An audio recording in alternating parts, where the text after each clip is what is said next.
Bonjour à tous, aujourd'hui on va résoudre cet exercice de calcul des pertes de charge ou bien calcul de pression de refoulement des pompes à bout.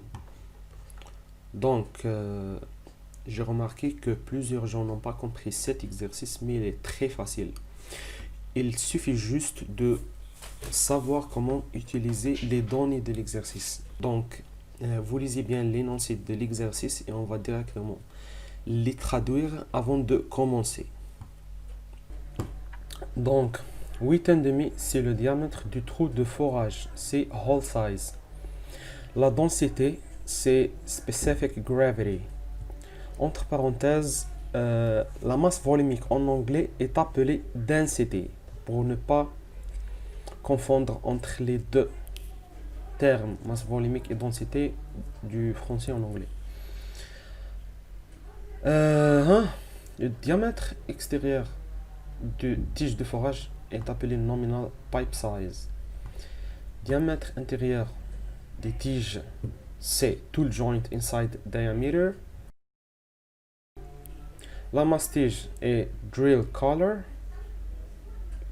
Donc, il nous a donné deux diamètres de masse tige. 6,34 c'est le diamètre extérieur outside diameter.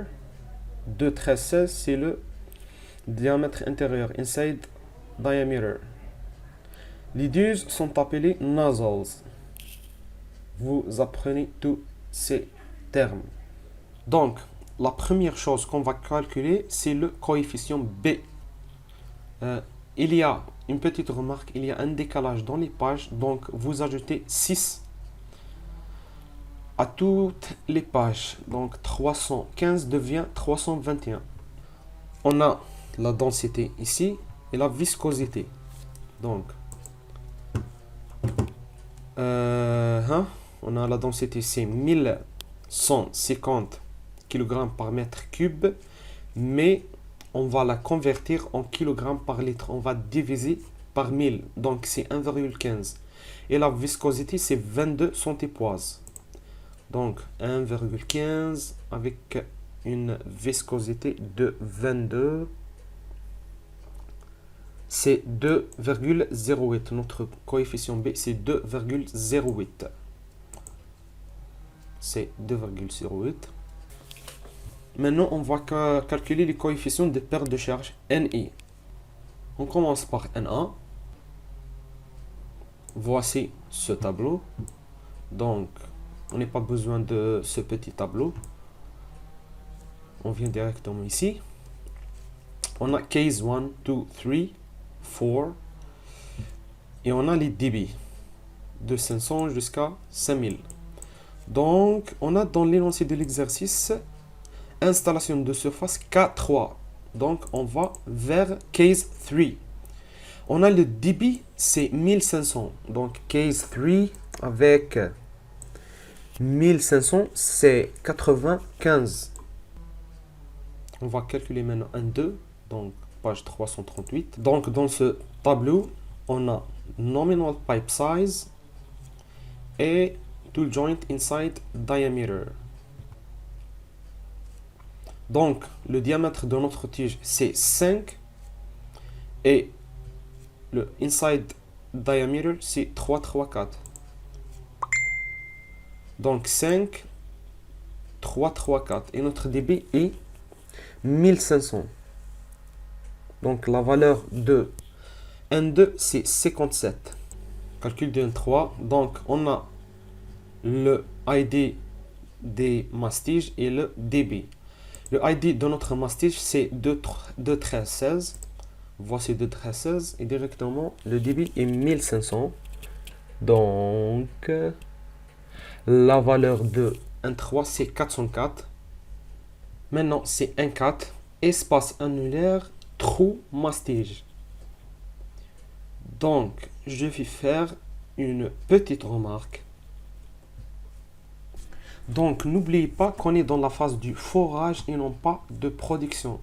Donc l'espace annulaire du trou mastige, c'est celui-ci.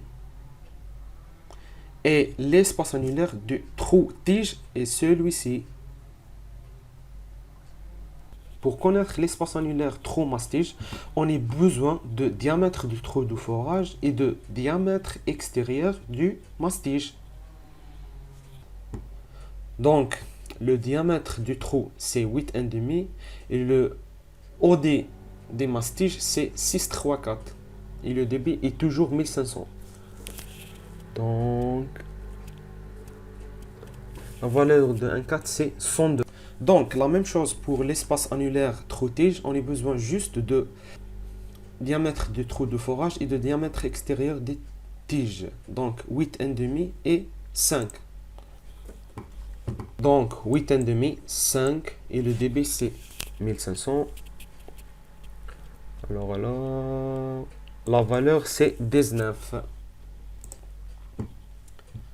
Maintenant, la dernière valeur qu'on va déduire, c'est les pertes de charge au 12.